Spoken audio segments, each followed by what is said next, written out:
é uma das figuras mais marcantes da história da Alemanha. Otto von Bismarck, o chanceler de ferro. Adorado e controverso, há muito que é uma lenda. Mas quem era este homem? Que ideais seguia? O que o terá feito lutar pelo poder?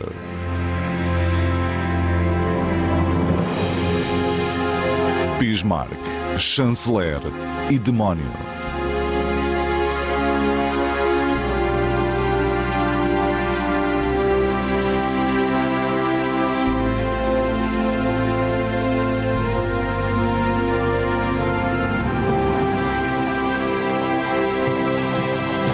Göttingen, 1832. Mesmo a altas horas da noite, a vida académica mantém-se muito viva nesta cidade universitária. Um estudante parece ser particularmente dado a sessões de bebida e a fazer barulho. Chama-se Leopold Eduard Otto von Bismarck. Um homem decidido a deixar a sua marca de uma forma ou de outra.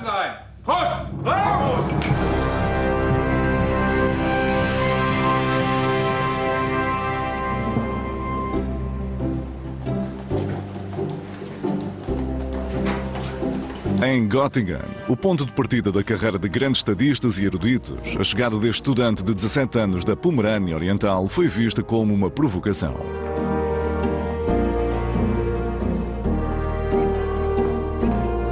Com uma indiferença assumida, Otto von Bismarck, que se exibia com um casaco extravagante, leva o cão a passear, o que lhe deixa pouco tempo para estudar.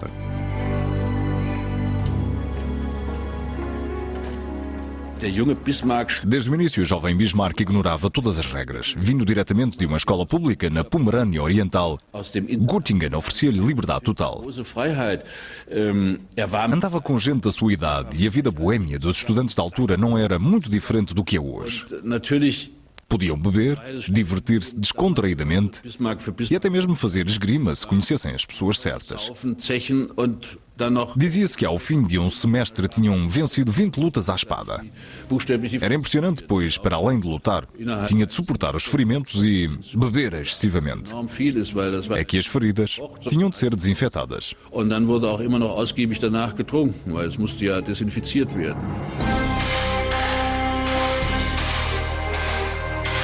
Na esgrima, Otto von Bismarck era imbatível. Em duelo mostrava coragem, audácia e determinação de ferro. Em 3 semestres só perdeu uma vez e isso fez com que fosse respeitado. Na conservadora Associação Académica Hannovera, Bismarck gabava-se dos seus feitos.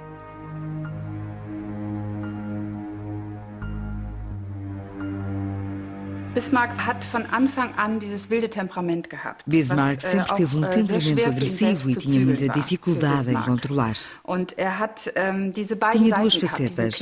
Era muito esclarecido e tinha uma precisão espantosa. Foi devido à combinação de rebeldia e inteligência que entrou em aventuras, excesso de bebida, duelos, lutas à espada. Bismarck gostava de lutar para provar a sua masculinidade. Vejo-o como um touro enraivecido. Entre os seus atentados grosseiros contra a decência e a moral estão beber em público, comportar-se de forma insultuosa e perturbar a ordem pública. Tudo isso levou o futuro advogado à cela de detenção da universidade. Esteve preso durante 18 dias.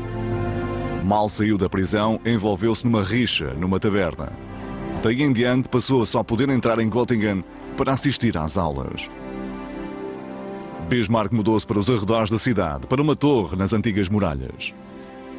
Aí podia dar-se ao luxo de cometer os seus excessos sem ser interrompido. O filho de proprietários da Pomerânia não se envolveu na vida política.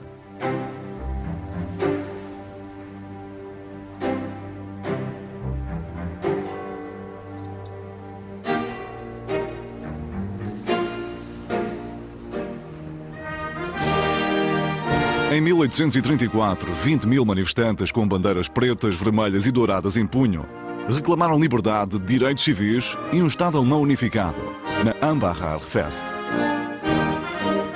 O alvo da manifestação foi Clemens Fürst von Metternich, que tentara sufocar o movimento liberal com a censura, proibindo ordens e aplicando duros castigos. A perspectiva de uma só Alemanha unificada ainda era muito remota. A Confederação Alemã, a que pertenciam 40 Estados soberanos, era governada pela Áustria. A única instituição comum era a Assembleia em Frankfurt, que reunia no Palais Turn und Taxis.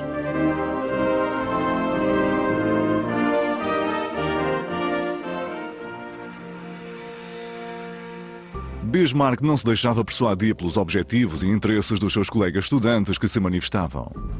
Achava os movimentos democráticos de estudantes e o seu sonho de uma Alemanha unificada e livre completamente repugnantes.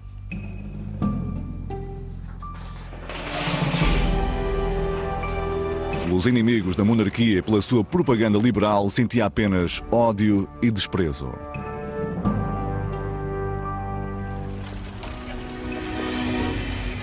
Depois de mudar de universidade e de passar nos exames em Berlim, o seu trajeto levou-o a Aachen. Em 1836, nessa cidade catedral, entrou no mundo sóbrio e profissional do direito.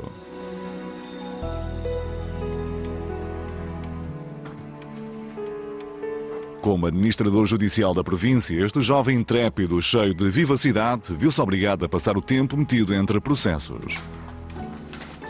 Não tardou a sentir-se aborrecido com o monótono trabalho de escritório em Aachen. O autoconfiante Bismarck acalentava agora o sonho de seguir uma carreira diplomática. Mas o seu pedido foi recusado. Desiludido, lançou-se em aventuras dispendiosas. O requinte das termas, cujas águas atraíam gente importante de toda a Europa, levou o jovem Bismarck, que era um apaixonado pela vida, a frequentá-las com regularidade. Aí conheceu os principais círculos da vida aristocrática e apaixonou-se.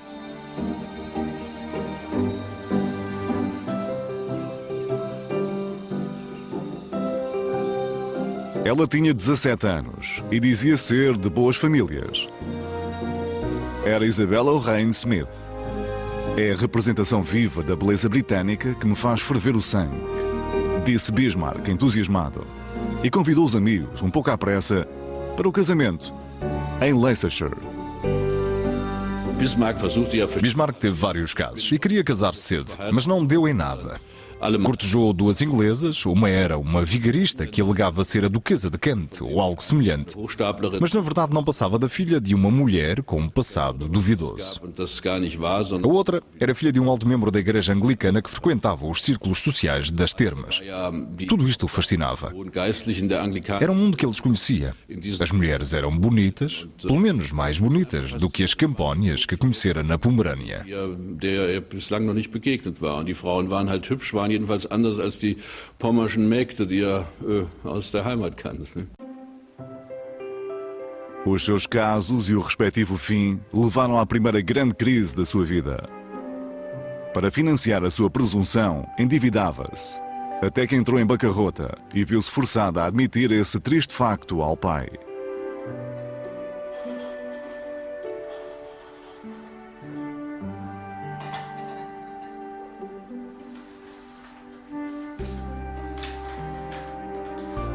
Bismarck chegou a pensar em suicidar-se e a comprar, conforme confidenciou um amigo, um laço de seda amarelo.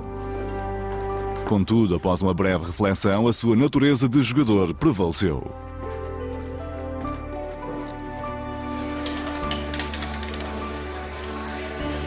No casino de Aachen, Bismarck desafiou o destino.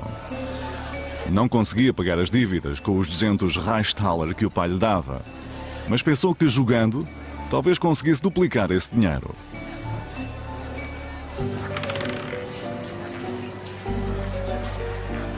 Na roleta, Bismarck revelou-se um jogador disposto a arriscar tudo e ganhara.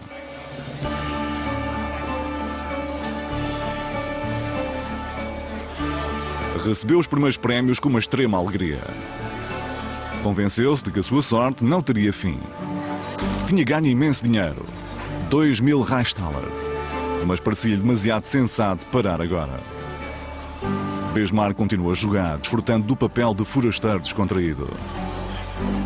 Hipnotizado pela ideia de fazer fortuna nas mesas de jogo, Bismarck apostou tudo no número e perdeu.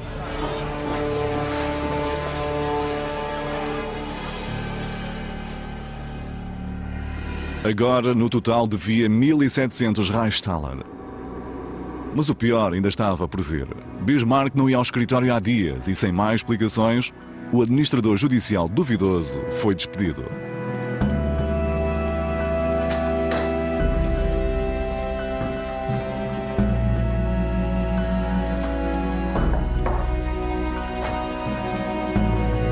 Posteriormente, Bismarck pôde continuar a exercer a profissão em Potsdam. Mas passados apenas 5 meses, perdeu o interesse por aquele trabalho monótono e demitiu-se. Foi assim que a sua carreira de serviço público chegou ao fim.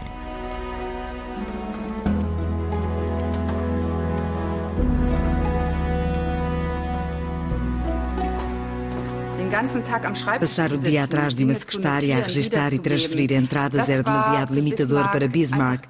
Queria sair e alargar os horizontes, ver lugares distantes e viver alguma ação.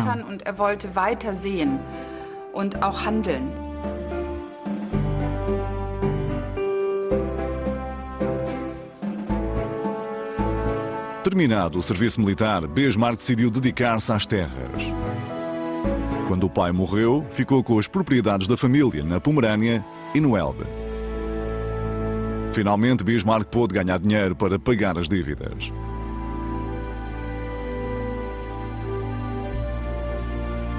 Cultivar milho parecia-me tão respeitável como escrever requisições administrativas. Foi assim que explicou a sua transformação em proprietário local. Bismarck não fez um mau trabalho enquanto latifundiário. As terras davam lucro e, com muito trabalho e esforço, começou a reduzir as dívidas, acabando por conseguir pagá-las. Durch die Erträge seine Schulden dann langsam zurückzufahren und schließlich ganz abzulösen. 3 anos mais tarde, Bismarck viu-se confrontado com outra crise na sua vida. Mais uma vez, achou o seu mundo demasiado limitado.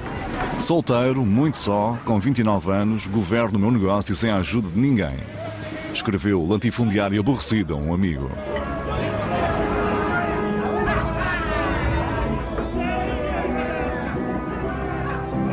Tal como nos tempos de estudante, fez-se rodear de companheiros de bebida. A sua ambição parecia reduzir-se a fumar charutos fortes e, com uma amabilidade fria, embebedar os amigos por baixo da mesa.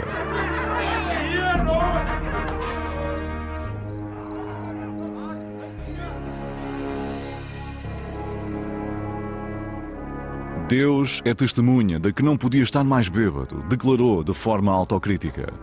Contudo, esse estado é um dos mais felizes de que tenho memória.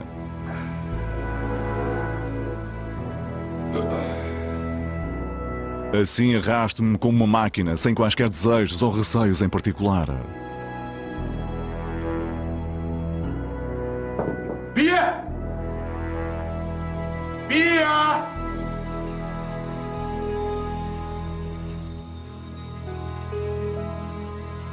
Então, num domingo, no verão de 1843, a vivacidade de Bismarck voltou.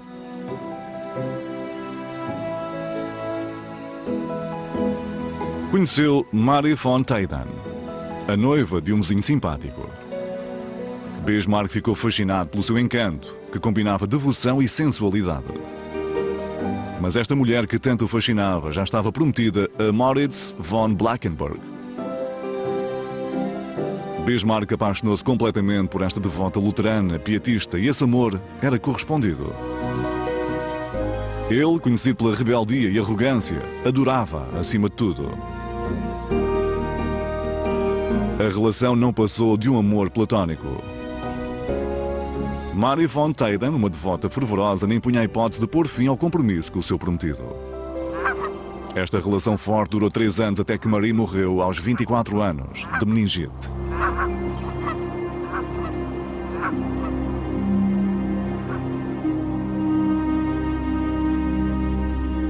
A morte da mulher que tanto amava foi uma grande perda para Otto von Bismarck. Uma prova da sua relação próxima foi o desejo expresso por Marie quando estava à beira da morte. Pediu-lhe que casasse com a sua melhor amiga, uma jovem igualmente devota.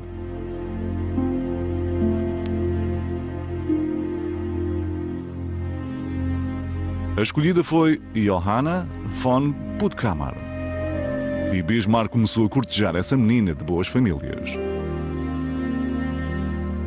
E apesar de ter a pior das reputações, atreveu-se a pedir a sua mão ao pai.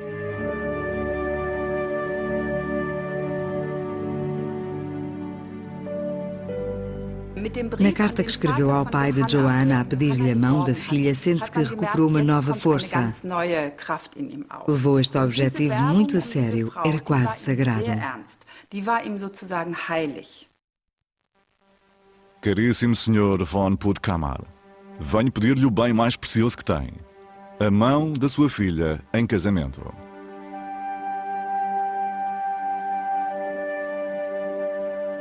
Com uma eloquência brilhante, Bismarck formulou o pedido. Uma amostra dos talentos diplomáticos com que, mais tarde, haveria de comandar a política europeia. Bismarck alcançou o seu objetivo. Casou com Johanna e mudou-se com ela para uma propriedade em Schönhausen, no Elbe.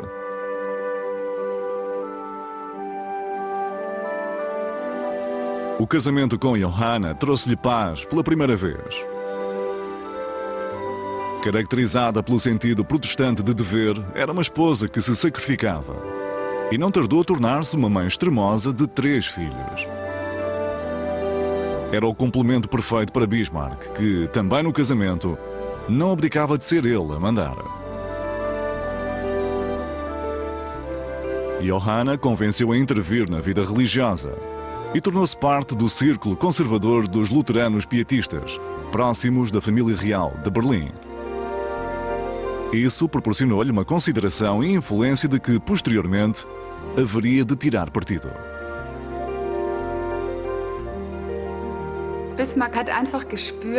Bismarck sentiu que Johanna era o tipo de mulher que ficaria do seu lado, combinava com ele em termos de temperamento e tinha o discernimento e a força de que ele precisava para se tornar grande. Aquela mulher era como uma parede onde ele podia encostar-se ou como um chão que o levantava. Além disso, era a sua alma gêmea e compreendia-o perfeitamente. Em 1847, Bismarck foi chamado ao novo Parlamento Prussiano em Berlim.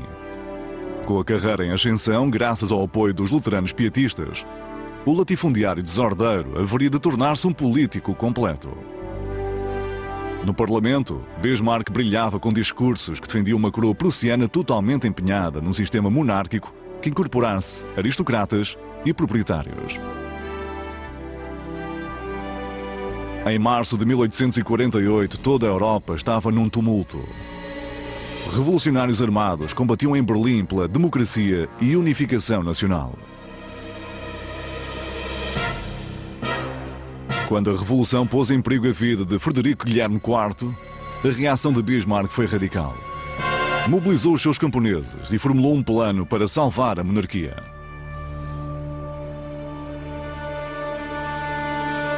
Mais do que qualquer outra pessoa, Bismarck rejeitava a revolução. Foi a Berlim com a intenção de, custasse o que custasse, falar com o rei, que durante algum tempo deixou de transparecer que faria cedências aos revolucionários. Bismarck propôs munir os camponeses e trazê-los para Berlim para deterem os rebeldes. Tudo isto era bastante descuidado. Bismarck assumiu o papel de um perfeito revolucionário. Era o arquétipo de um prussiano, leal ao rei, ao governo e contra todos os objetivos da Constituição da Frente Liberal. O espírito de liberdade e democracia estendia-se por todas as instituições. Formaram-se governos liberais. Na Paulskirche, em Frankfurt, a primeira Assembleia Nacional reuniu-se para criar uma Constituição.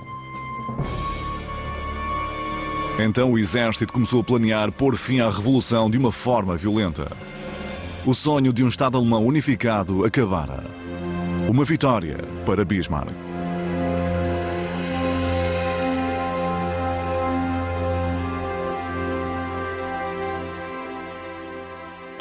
O insucesso da Revolução de 1848 é certamente a maior catástrofe do século XIX na Alemanha. A ideia de estabelecer a unificação da Alemanha com base na soberania do povo e de uma política nacional que se opunha à guerra contra os Estados vizinhos caiu por terra. A revolução tinha esmorecido. Fora vencida pela contra-revolução, o que, como é evidente, agradou muito a Bismarck. Nesta altura, ele não era nacionalista, era prussiano e queria continuar a sê-lo. Zunächst mal sehr gefreut, natürlich. War zu diesem Zeitpunkt kein deutscher Nationaler. War ein Preußer. Wollte Preuße bleiben. A chama da revolução tinha sido abafada. E na frente política o importante era a questão alemã. Uma opinião propunha resolver o problema, criando uma grande Alemanha sob a liderança austríaca. A outra preferia a solução que passava pela pequena Alemanha, segundo a qual a Prússia é que comandava. Um Reich alemão em que a Prússia não tivesse uma posição dominante seria vista por um ultraconservador como Bismarck como uma derrota pessoal. Bismarck começava a desenvolver instinto político.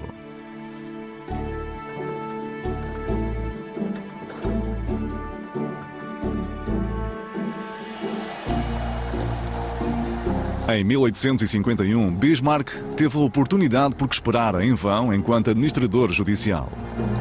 Embora não tivesse qualquer formação diplomática, Bismarck foi nomeado membro da representação prussiana na Confederação Germânica em Frankfurt. Aí progrediu habilmente, aproveitando mais uma vez o apoio dos protestantes. Finalmente, tinha entrado para o grande palco político. E estava pronto e ansioso por tratar de qualquer questão que tivesse que ver com o futuro da Alemanha. Bismarck estava firmemente convencido de que Deus o escolhera. Sou um soldado de Deus, escreveu à mulher. E acredito que ele moldou a minha vida à medida das suas necessidades.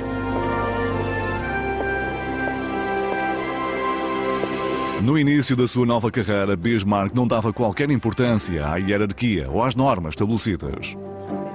Os diplomatas da velha guarda viam-no com ceticismo, mas Bismarck sabia como conquistar o respeito. Só os representantes da Áustria gozavam do privilégio de fumar um charuto durante as conferências. Bismarck reclamou esse privilégio para si. Esta pequena provocação fazia parte da sua cartada pelo poder. Bismarck era do tipo de jogadores que, confiando em Deus, acreditava saber qual era o momento exato para atacar. Bismarck foi muito subestimado pelos seus opositores. Viam-no como um campónio da Pomerânia que tinha chegado a Frankfurt. Ele era tudo menos isso. Tinha formação, tinha lido e viajado muito e tinha-se cultivado. Nos arredores da diplomacia europeia, conquistar alguma vantagem, adquirir a experiência e fizeram uma rede de contactos entre os principais políticos europeus. Tudo isto revelou-se muito importante posteriormente quando se tornou primeiro-ministro da Prússia. Kontakte aufgebaut zu führenden europäischen Politikern und das war natürlich wichtig für seine spätere Amtszeit als preußischer Ministerpräsident. Em Frankfurt, Bismarck brincava com a ideia de tornar a Prússia maior e mais poderosa. Mais tarde, houve quem dissesse que já nesta altura planeava unificar a Alemanha.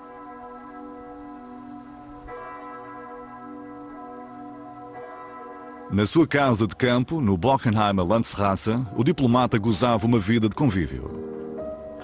Tudo se servia lá. Tudo o que houvesse para comer e beber no mundo inteiro, segundo um dos vários convidados da sua casa cosmopolita. Era um idílio familiar. Aqui toda a gente está junta. Velhos e novos, avós, crianças, cães, a comer, beber, fumar e tocar piano.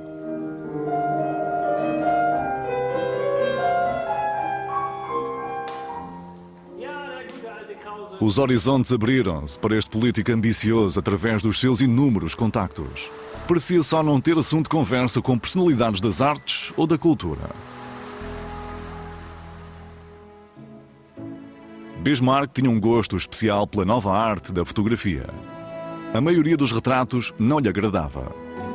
O seu interesse era um meio de dar expressão à sua natureza sonhadora e sentimental.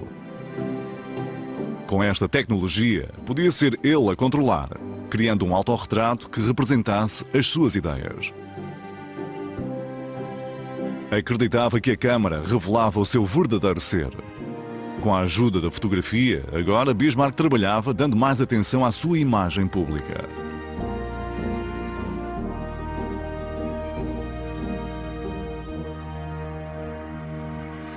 A sua rebeldia quase teve consequências fatais. Quando Georg Freiherr von Vincke o desafiou para um duelo ao nascer do dia 25 de março de 1852.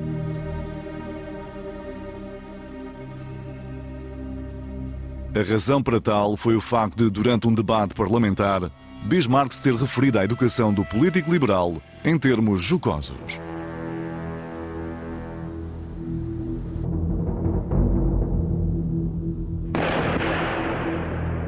Ambos dispararam ao lado. Os respectivos padrinhos ficaram aliviados, mas Bismarck reclamou por não poder disparar mais uma vez. Para alguém com o jogo no sangue, um empate é repugnante. Quando o velho rei morreu, em Berlim, o irmão, o príncipe Guilherme, assumiu a regência. O novo monarca fez rodear de aristocratas liberais. O ministro dos Negócios Estrangeiros, Graf Alexander von Schleinitz, estava particularmente empenhado em melhorar as relações entre a Prússia e a Áustria.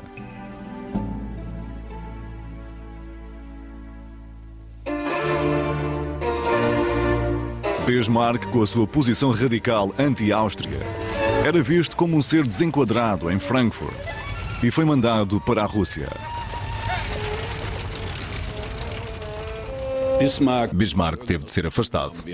Não se encaixava nas políticas que o novo rei queria implementar e, consequentemente, foi nomeado embaixador em São Petersburgo. Bismarck descreveu esta mudança como sendo uma forma de o pôr em gelo no Neva. Além disso, implicou mais uma humilhação. Normalmente, quando o embaixador germânico era destacado para São Petersburgo, era promovido a tenente-general. Bismarck viu-se obrigado a assumir o cargo com a modesta farda de major do exército. Bismarck sentiu-se exilado em São Petersburgo, embora aí pudesse aperfeiçoar a sua percepção das relações externas. A sensação de ser afastado politicamente deixou-o doente. Um surto de gripe deixou-o de cama durante semanas. Descreveu-a como tifoide de Petersburgo. Enquanto embaixador na corte do czar, Bismarck formulou pela primeira vez um plano grandioso para transformar o reino da Prússia no reino da Alemanha. Informou o poder de Berlim dessas ideias, sem ilusões de que os seus conselhos, enviados de tão longe, fossem sequer ouvidos. 3 anos mais tarde foi mandado para a embaixada em Paris. Bismarck teria de esperar.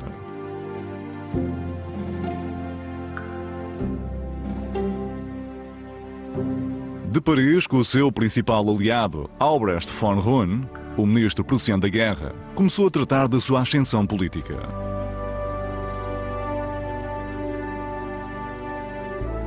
Através de longas conversas com Napoleão III, Bismarck ficou a conhecer por dentro as ideias políticas e a mente do governante francês. Em agosto de 1862, durante umas férias, Bismarck conheceu Katarina Orlova, de 22 anos, mulher do embaixador russo. Apaixonou-se por esta mulher bonita e bem-humorada que lhe fazia lembrar o seu grande amor, Marie von Tyden. Essa paixão também nunca foi materializada, mas ambos passaram um verão de insinuações românticas. O príncipe Nikolai Orlov tolerava a admiração de Bismarck pela sua mulher, Katarina. Fizeram excursões os três e esqueceram a turbulência da política.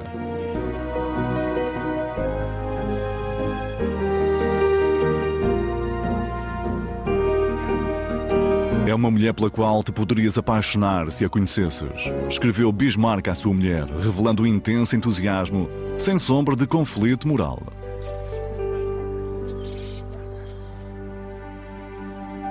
Fico muito feliz, respondeu Johanna, pelo facto de o meu querido marido ter conhecido essa mulher fascinante sem a qual não teria desfrutado de tanta paz num lugar. Catarina ofereceu-lhe um ramo de oliveira para lhe desejar sorte. Bismarck guardou religiosamente esse presente de despedida da sua querida Katy na caixa de charutos, até ao fim dos seus dias.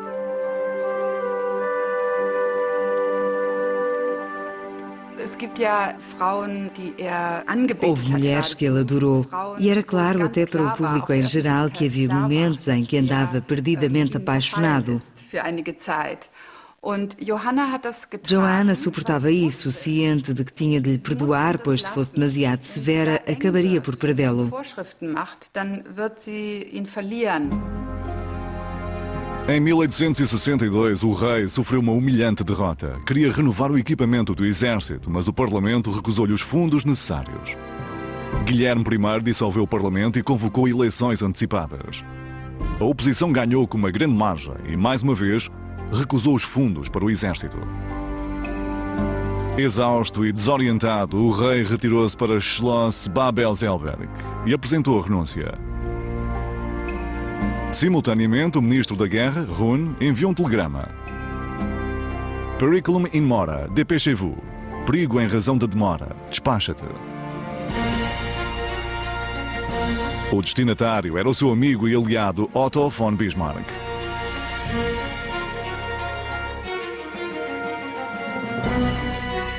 Bismarck partiu imediatamente de Paris e apressou-se em direção a Berlim. Sabia que esta era a oportunidade que há muito aguardava.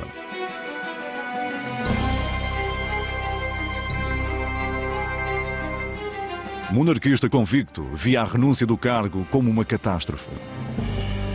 Bismarck jurou lealdade inabalável ao seu rei e disse-lhe que a governação parlamentar tinha de ser impedida, custasse o que custasse, se necessário, recorrendo a um longo período de ditadura. As suas palavras convenceram o rei.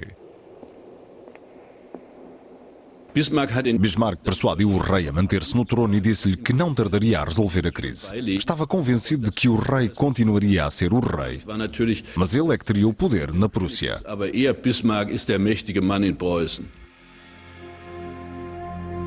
Em setembro de 1862, Bismarck tentou conquistar a opinião dos que se opunham à intenção do rei de remodelar o exército.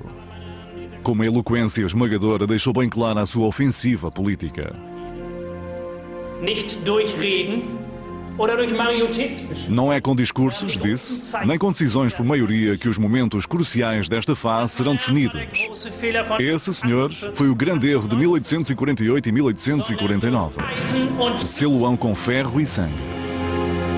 Os membros do Parlamento ficaram sem palavras. Tinha sido despertado o demónio que havia dentro de Bismarck, evocando a guerra como um meio para fazer uma política que não comprometesse.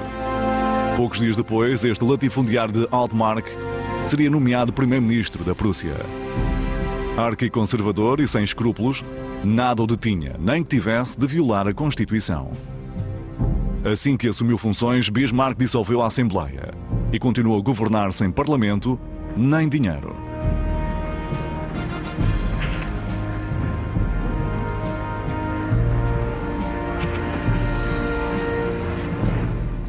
No fundo, foi um golpe de Estado. Quando assumiu funções, Bismarck governou um ano sem orçamento. Tinha uma espécie de teoria paliativa. Dizia que a Constituição não previa desentendimentos entre o rei e o Parlamento. Se não se entendessem, a governação teria de ser levada a cabo pelo rei ou pelo primeiro-ministro, até que ambas as partes se entendessem. Assemelhava-se muito a uma ditadura ou a um golpe de Estado. Gibt. Das hat Züge eines Staatsstreiches und Züge einer Diktatur. Começou então um período de repressão política na Prússia. Quase 1000 funcionários públicos que criticavam o governo foram punidos ou despedidos. A oposição política foi expulsa.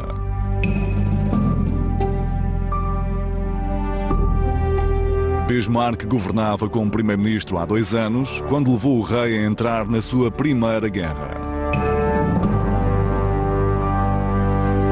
A sua atenção política voltava-se agora para o norte.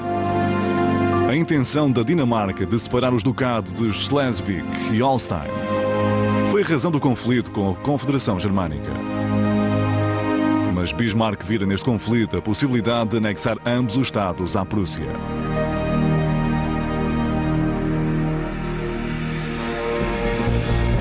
estratégia de Bismarck passava por ter a Áustria do lado da Prússia. A 1 de fevereiro de 1864, forças militares de ambos os lados marcharam rumo à Dinamarca. Seguiu-se uma batalha curta, mas intensa, com perdas consideráveis para ambas as partes. O bem equipado exército germânico era muito superior ao dinamarquês. 9 meses depois, o rei dinamarquês viu-se obrigado a assinar o acordo de paz com as condições impostas por Bismarck. O resultado foi que os ducados de Schleswig e Holstein foram finalmente separados da Dinamarca, passando a ser administrados conjuntamente pela Prússia e pela Áustria. Isso não tardou a causar tensão entre ambas as partes e acabou por provocar desentendimentos em relação à forma de administrar os Estados, o que levou à guerra seguinte. Preußen geführt über die Art, wie man Schleswig-Holstein verwalten sollte, und dann ja auch zum nächsten Krieg. O desentendimento agravou-se e a Prússia e a Áustria viram-se envolvidas numa guerra fraternal. Em 3 semanas, o exército prussiano alcançou a vitória decisiva. 400 mil soldados combateram no campo de batalha de Königgrätz. E a Áustria perdeu 44 mil homens. Guilherme I triunfara e queria marchar para Viena para humilhar o Kaiser Francisco José e tirar-lhe a Boêmia. Mas Bismarck opôs-se ao rei e ao exército. O homem que nos seus discursos enfuncara ferro e sangue parava agora diante de um teste crucial.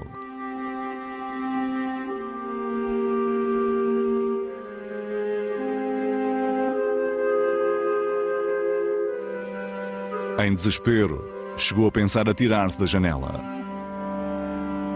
Era incapaz de suportar os pensamentos que me perseguiam noite e dia, e senti uma vontade imensa de chorar.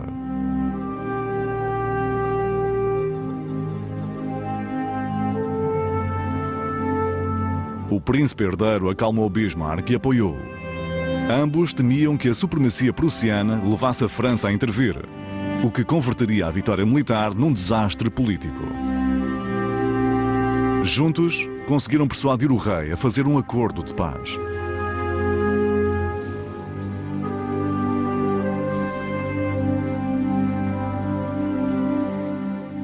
O que realmente o afetava era a polaridade da sua alma.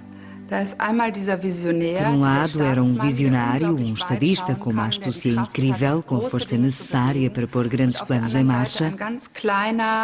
Por outro, era uma pessoa bastante tímida, cabisbaixa e frequentemente desnorteada, um ser mais meigo, incrivelmente perspicaz e muito vulnerável.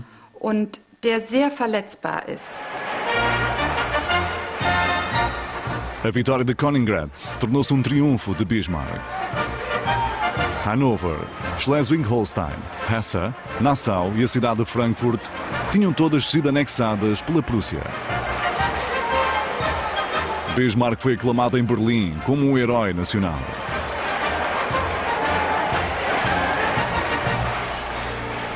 A Confederação Germânica foi dissolvida e a Áustria foi expulsa da Alemanha. Bismarck atingira o seu objetivo. Todos os estados a norte do rio Meno faziam parte da Confederação Germânica do Norte.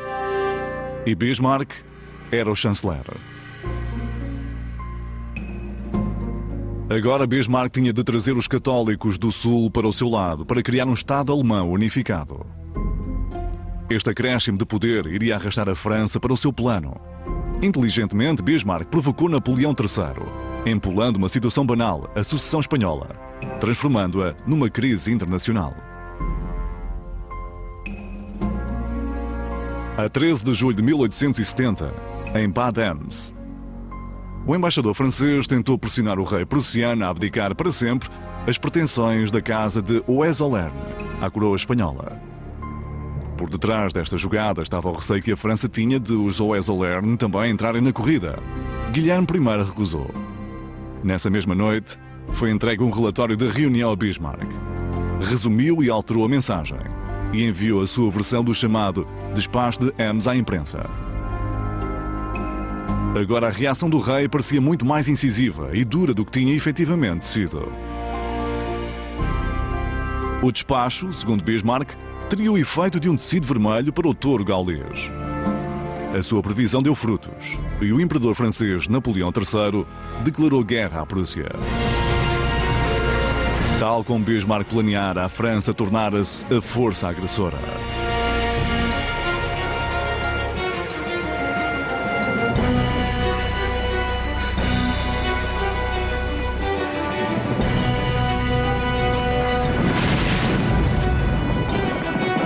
Os senhores da guerra podiam contar com o apoio do Sul. O sonho de um Estado alemão unificado começava a materializar-se no campo de batalha.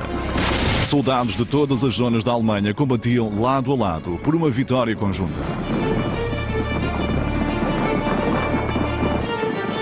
Na Batalha de Sedan, nas Ardenas, a 1 de setembro de 1870, o exército francês foi vencido. Napoleão III foi capturado e levado para Schloss-Willeelsa, em Kassel. Acerca do encontro com Napoleão III, Bismarck escreveu à mulher Johanna: "A nossa conversa foi difícil, pois eu não queria tocar em assuntos que seriam muito dolorosos para alguém que tinha sido tão punido pela mão de Deus. Em termos históricos, é um feito internacional. Uma vitória pela qual todos devemos agradecer a Deus, humildemente." O balanço da Sedan foi de 25 mil mortos e feridos. A guerra inflamou de tal forma o ódio de parte a parte que, durante décadas, a Alemanha e a França continuaram inimigas. Nas negociações de paz, a França perdeu a Alsácia, bem como parte de Lorena. Além disso, teve de pagar muitos milhões de francos de indemnizações. Depois da guerra contra a França, começaram as negociações com os Estados do Sul da Alemanha. Finalmente, o sonho da União Nacional de Bismarck seria realizado. O rei Luís II da Baviera estava cético, mas podia ser subornado. Quando Bismarck lhe ofereceu uma avultada soma do tesouro confiscado à família Welfen, o rei cedeu e vendeu o Estado soberano da Baviera aos prussianos. A 18 de janeiro de 1871, o Reich alemão era fundado na Sala dos Espelhos em Versalhes e Guilherme I era proclamado Kaiser. 2 meses depois, Otto von Bismarck atingiu o auge em termos de poder ao ser nomeado como primeiro chanceler do Reich alemão. Tradução e locução: Dialetos.